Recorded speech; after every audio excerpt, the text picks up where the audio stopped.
అమలు చేశాం. తల్లికి వందనం మేము డేట్స్ ఇచ్చాం.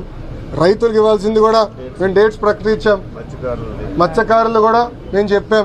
ఇప్పుడు అడుగుతున్నారు, నేను చూడి అడుగుతాను, ఎందుకు మీరు బకాయిలు పెట్టారు? మళ్ళీ ఫీ రీయింబర్స్మెంట్ బకాయిలు మీరు ఎందుకు పెట్టెళ్ళారు?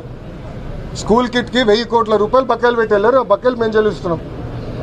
ఇప్పుడు ఎన్టీఆర్ వైద్య సేవ కూడా గత ప్రభుత్వం దాదాపు 1800 కోట్ల బకాయిలు పెడితే మేము చెల్లిస్తున్నాం. మా పైన బాధ్యత ఉంది, మేము బాధ్యత నుంచి పారిపోవట్లేదు, చెల్లిస్తున్నాం.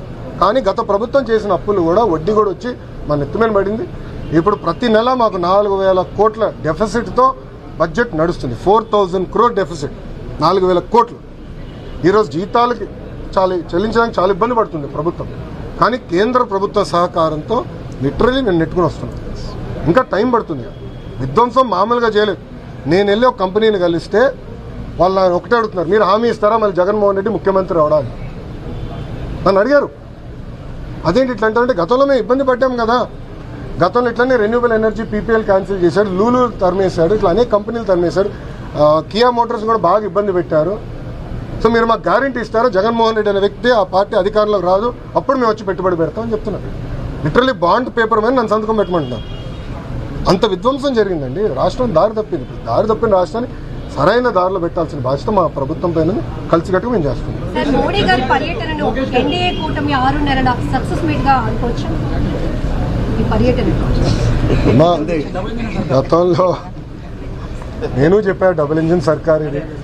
కేంద్ర రాష్ట్ర ప్రభుత్వంలో ఒకే ప్రభుత్వం, కేంద్ర రాష్ట్రంలో ఒకే ప్రభుత్వం ఉంటే అభివృద్ధి ఇంకేమైనా స్పీడ్గా వెళ్ళొచ్చు.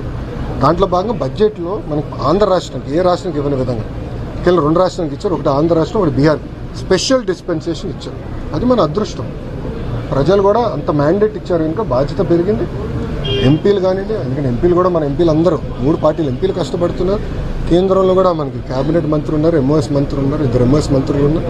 వాళ్ళు కూడా కష్టపడి ఆంధ్ర రాష్ట్రానికి కావాల్సిన నిధులు ఏ టైంలో ప్రతి ప్రాజెక్టులో తీసుకొస్తున్నారు.